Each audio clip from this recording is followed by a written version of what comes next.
खुलुमबाय गिबियावनो नोंथांमोनखौ बयखौबो चेनेलाव बरायना लाग्रोनाय जाबाय। नोंथांमोननि थाखाय दिनै मोनसे गोनांथार भिडिअ लाबोनाय जादों।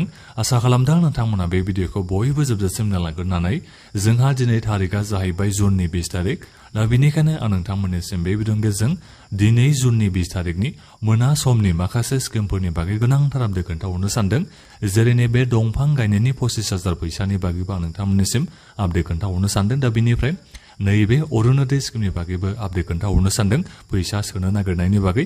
आरो बेजों लोगोसेनो PMAYG जब कार्ड, रेशन कार्ड आरो बेनि अनगायैबो गुबुन गुबुन स्किमनि बागैबो आं नोंथांमोननिसिम बे भिडिअनि गेजेरजों आपडेट खोन्थाहरनो सानदों। दा बेनिखायनो गासिबो नोंथांमोना बे भिडिअखौ जोबजासिम नायलांबानो जाबाय, जाहाथे नोंथांमोना माखासे आपडेटफोरनि बागै नैबे भिडिअनि गेजेरजों मिथिना मोननो हायो।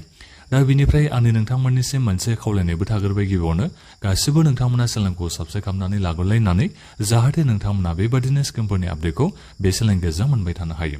आं गिबियावनोथ' नोंथांमोननिसिम नैबे दंफां गायनायनि 25,000 फैसानि बागैनो माखासे आपडेट खोन्थाहरनो सानदों। दा नोंथांमोना जायफोर सेल्फ हेल्प ग्रुपनि मेम्बारफोर, दा नोंथांमोना गासिबो दायो योगा खालामनांगौ जानानै फैदों जानांगौ। मानो होनोबा नोंथांमोननिसिम योगा क्लास बेबायदि होफैनाय जादों आरो दा नोंथांमोना गासिबो बेहाय माखासे ड्रेसबो गाननांगौ बायदिसिनाबो आं खोनानो मोननाय लांदों। दा जिखियानो जाया मानो नोंथांमोननि जायगायावबो निसय नैबे सेल्फ हेल्प ग्रुपनि मेम्बारफोर नोंथांमोना योगा नोंथांमोना खालामनांबाय जानांगौ। बुंनायाबो जालायलाङासै आंनो, जेनेबा नोंथांमोना योगा खालामखांबायबो जानो हागौ आरो जायफोर नोंथांमोना दायो योगा खालामथ'वाखै, दा नोंथांमोना एसे उनावनो खालामनांगोन। मानो होनोबा जोंहा अफिसियेलि बेबादिनो योगा क्लास खालामफैनाय जादों नैबे सेल्फ हेल्प ग्रुपनि मेम्बारफोरनिसिम। बेखौनो दंफां गायनायनि 25,000 फैसानिबो होनलायलांबाय आरो दा जिखियानो जाया बेखौबो नोंथांमोना लाफानो नांसिगोन। दंफां गायनायनि 25,000 फैसानि थाखाय नोंथांमोना योगा खालामनो नांगौ होननानै बेखौ दायो बुंनो नांसिगोन आरो दा जिखियानो जाया मानो नोंथांमोना जायफोर योगा खालामखांबाय, दा नोंथांमोना मिथिना मोनबाय जानांगौ। दा बिनिफ्राय जायफोर नोंथांमोना सेल्फ हेल्प ग्रुपनि मेम्बारफोर नोंथांमोना योगा खालामथ'वाखै, नोंथांमोना एसे उनावनो योगा खालामनाया नोंथांमोनियाबो जानो थांगासिनो दङ।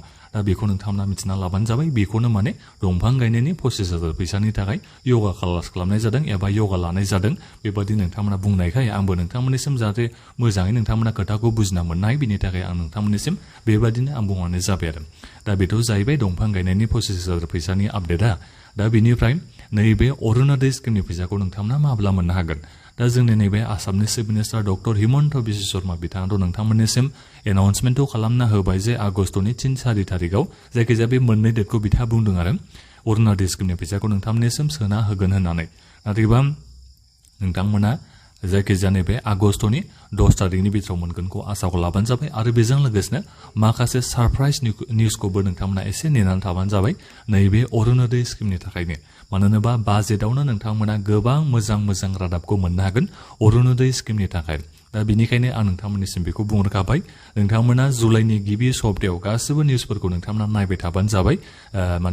नैबे जुलाइनि 6 तारिख जायखिजाया जुलाइनि 10 तारिखसिम नोंथांमोना निउसफोरखौ नायबाय थाबानो जाबाय।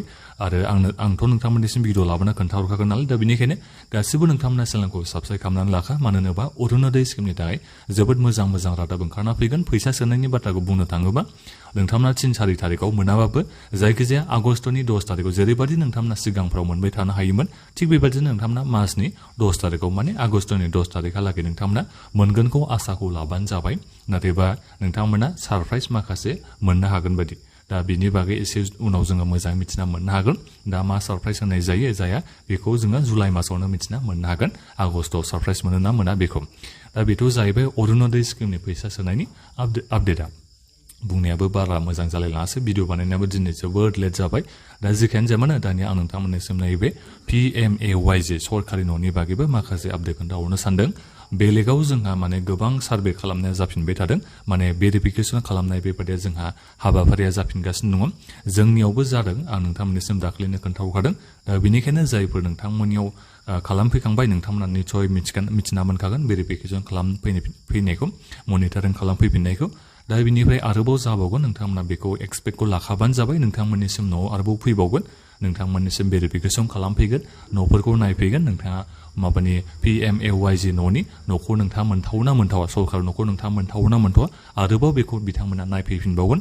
दा बेनिखायनो नोंथांमोना गासिबो डकुमेन्टसफोरखौ ओरैनो रेडि खालामना दोनबानो जाबाय। दा बेखौ आं नोंथांमोननिसिम बे भिडिअनि गेजेरजों बुंहरनाय जाबाय आरो जायफोर नोंथांमोननि नामा बेनिफिशियेल लिस्टआव दङ आं नोंथांमोननिसिम दाख्लैनिफ्रायनो बेखौथ' बुंहरगासिनो दङ नोंथांमोना सरकार न'खौ मोनलांबाय थागोन लासै लासैनो नोंथांमोना जायखिजाया माने न'नि फैसाखौथ' मोननो हाखागोन नोंथाङा सरकार न'खौ लुनो थाखाय फारि फारिसो मोनो नालाय बेबादिनो खेबसेनोबो नोंथांमोननिसिम माने फैसाखौ सोनानै हरा नैबे सरकार न'नि फैसाखौ दा बेथ' जाहैबाय नैबे PMAYG सरकारि न'नि आपडेटआ दा बिनिफ्राय नोंथांमोननिसिम आं दानिया नैबे रेशन कार्डनि दालि सिनि संख्रि होनायनि बागै खोन्थाहरनो सानदों नोंथांमोना आगस्ट मासावथ' मोननो हाखासिगोन बे कनफार्म जाबाय नैबे जुलाइ मासाव नोंथांमोना मोननो हाला बेखौ मिथिना लाबानो जाबाय नोंथांमोना नैबे जुलाइनि 1 थारिखआव नोंथांमोना जेबो मोननो हाया माइरंखौथ' नोंथांमोना मोनगोन नाथायबा दालि सिनि संख्रिखौ नोंथांमोना मोननो हानाय नङा नोंथांमोना आगस्ट मासनिफ्रायसो फ्रियावनो नोंथांमोना मोननो हासिगोन बेथ' जोंहा कनफार्म जाखाबाय 100% दालि सिनि जानाय संख्रि थाव ओमफ्राय बे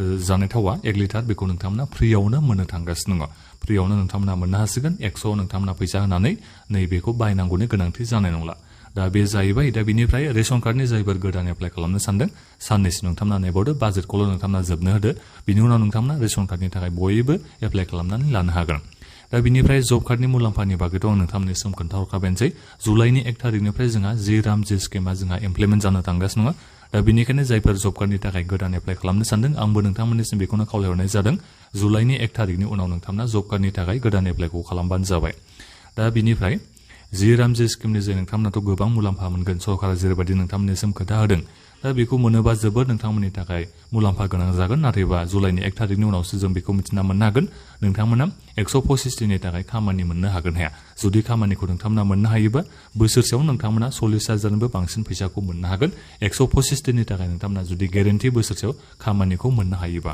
दा बेखौ नोंथांमोना बे भिडिअनि गेजेरजों मिथिना मोननो हाबाय दा बिनिफ्राय दिनै PM किसाननि 23 किस्तिनि 2,000 फैसाखौ दहाय 3:45 बेबायदि टाइमाव सोना हरनाय जादों 3:30 बारबायमोन दा जिखियानो जायामानो नोंथांमोननिसिम नैबे PM किसाननि 23 किस्तिनि 2,000 फैसाखौ दिनै सोना हरनाय जाबाय नोंथांमोना गासिबो बेंक एकाउन्टआव चेक खालामना नायदो आरो बिनिफ्राय हाबगोना हाबाखै बेखौ भिडिअखौ बक्सआव कमेन्ट खालामना नोंथांमोना खोन्थाहरबानो जाबाय आरो जायफोर नोंथांमोननिया माबाफोर प्रब्लेम जानानै दङबा बेखौ नोंथांमोना आंनो डाइरेक्ट इन्स्टाग्रामाव DM खालामहरबानो जाबाय नङाबा फेसबुकाव फल' खालामनानै आंनिसिम नोंथांमोना SMS हरबानो जाबाय फेसबुकाव आं नोंथांमोननिसिम माबा इन्स्टाग्राम ID बिनिफ्राय फेसबुकनि लिंकखौबो भिडिअ डिसक्रिप्शनाव होनानै दोनदों आरो पिन कमेन्ट बक्सआवबो नोंथांमोना नुनो मोनगोन दा बेनिखायनो गासैबो फल' खालामनानै नोंथांमोना माबाफोर सोंहरनांगौ दङबा डाइरेक्ट नोंथांमोना आंनिसिम SMS खौ हरनानै नोंथांमोना सोंहरबानो जाबाय दा बेखौ आं नोंथांमोननिसिम बे भिडिअनि गेजेरजों खोन्थाहरनाय जाबाय दा दिनैनि आपडेटआ बेखिनियानोमोन दा बेखिनियावनो नोंथांमोना जुदि माखौबाफोर बुजिना मोननो लुबैदोंबा बेखौ भिडिअखौ बक्सआव कमेन्ट खालामदो आरो बे भिडिअखौ नोंथांमोना दानिया बयनोबो शेयार खालामना होबानो जाबाय जाहाथे